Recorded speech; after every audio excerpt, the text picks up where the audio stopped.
and adding a load of upgrades to our setup.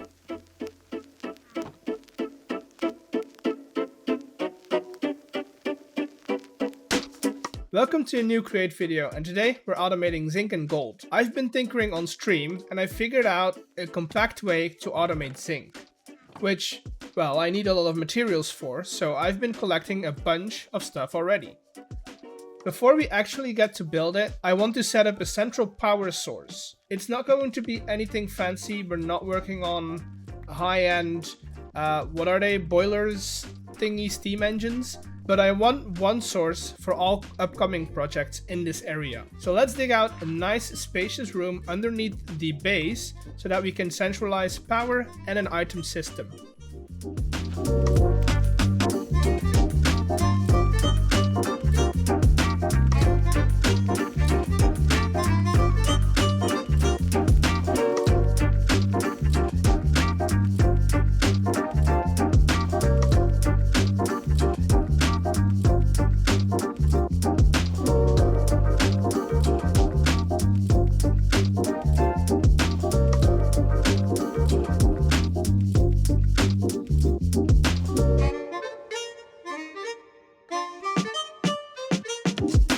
For power, we'll use a simple array of water wheels. If we need more power, we can always add more. It's pretty simple. And the central item hub is going to be a web of drawers connected together. That way all the farms are in line with each other and we can request stuff wherever we need it. That being said, let's start the zinc farm after a little bit of area prep.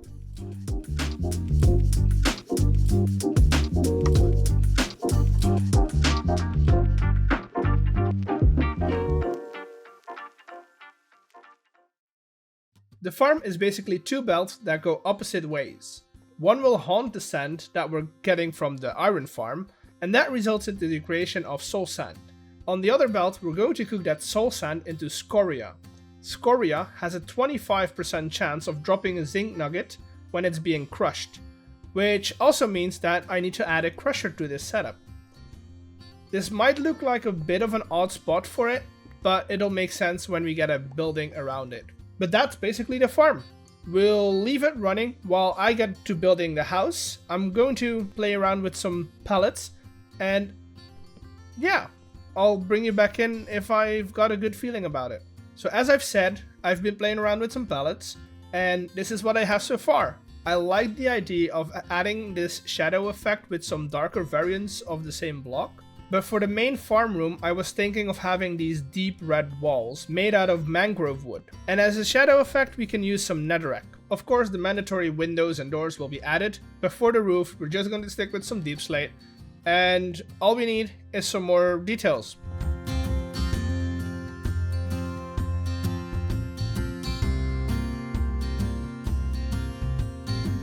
And this is it. It's the second serious farm in this area. And it's doing its work. It's pumping out zinc, maybe not as fast as we can make it, but it's probably more than enough for what we're going to use in the early game. And yeah, we just need some work around the edges and we need to get a path up here as well. So give me a second. Now for some more technical upgrades. I want to add a little source of lava so we can store it for the future. Simply by combining some vanilla mechanics of dripstone and a good old pump to pump the lava back up to the oil rig, we can add a tank and some outputs over at the back of the house. This is just a basic setup. This can be used to make hardened plates, which we need for a jetpack. You combine those with some other bits and bobs in the steam engine and put them all in a mechanical crafter and you've got a nice flying device. Next on the upgrade list is the drill. The one that we have right now is great, but what if it was bigger? We can add a bunch more drills and add some more inventory to the contraption, which will not only get us more ores, but also more building materials. Now, when we're running this machine, some of you might think, eggs, are you really going to empty that entire thing out manually? And to that, I say no. I'm going to dig down from the storage room, connect up a storage interface, or what's known to people like me, a kissy block, and that is going to connect all the way up to the storage drawers in the shelter. Everything that doesn't have a place in where I store all of my stone and dirts and stuff will be filtered out in this double chest over here. There's been a little bit of time between the last clip and this one, and in that time I've been on a little trip, on a holiday, some might call it, and something has been bugging me in the back of my mind for that entire 10-day vacation that I went on. The problem was I couldn't tell you what it was. Now that I opened the game, I do.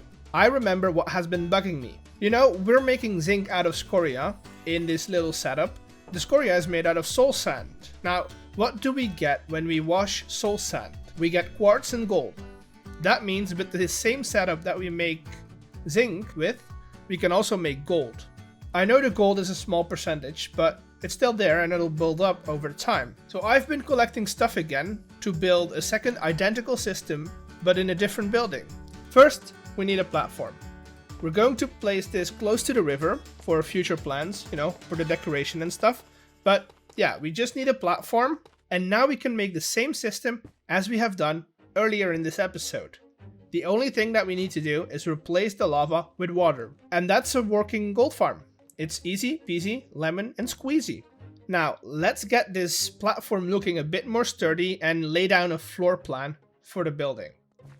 I'm basing this on a gold dredge that is DREDGE. Yeah, they were used to filter out gold out of river sediment, so it's pretty fitting for this farm. The building consists of a whole lot of sheet metal in different floors. Of course, we'll add some sticky outy bits, as we always do.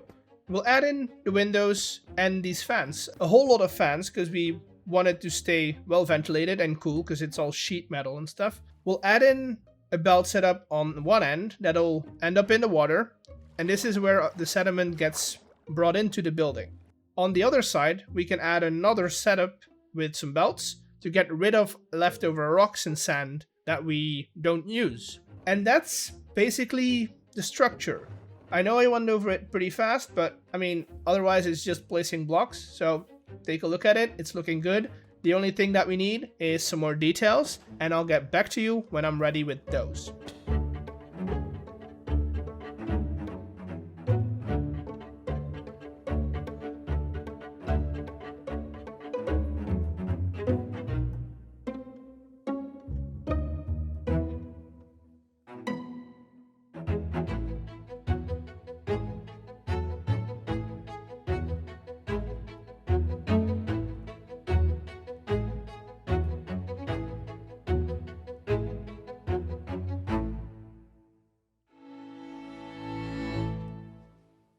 And that's gonna be it. I like the building. There's a lot of detail and a lot of theming around this one. But yeah, we've got a zinc farm, we've got a gold farm. Both are functioning pretty good for being an early game farm. And I think this is going to be today's video. I hope you liked it. If you did, leave a like, subscribe, and I'll see you all in the next one. Bye!